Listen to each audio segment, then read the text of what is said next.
اور جب انہوں نے کہا کہ اے اللہ اگر یہ قرآن تیری طرف سے برحق ہے تو ہم پر آسمان سے پتھر برسا یا کوئی اور تکلیف دینے والا عذاب بھیج دے.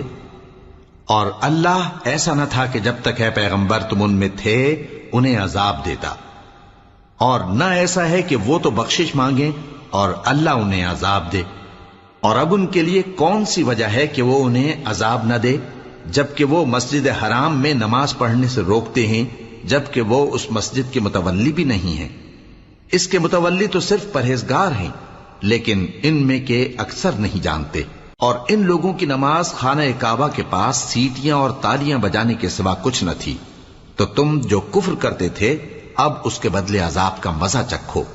جو لوگ کافر ہیں اپنا مال خرچ کرتے ہیں کہ لوگوں کو اللہ کے رستے سے روکیں، سو ابھی اور خرچ کریں گے مگر آخر وہ خرچ کرنا ان کے لیے موجب افسوس ہوگا اور وہ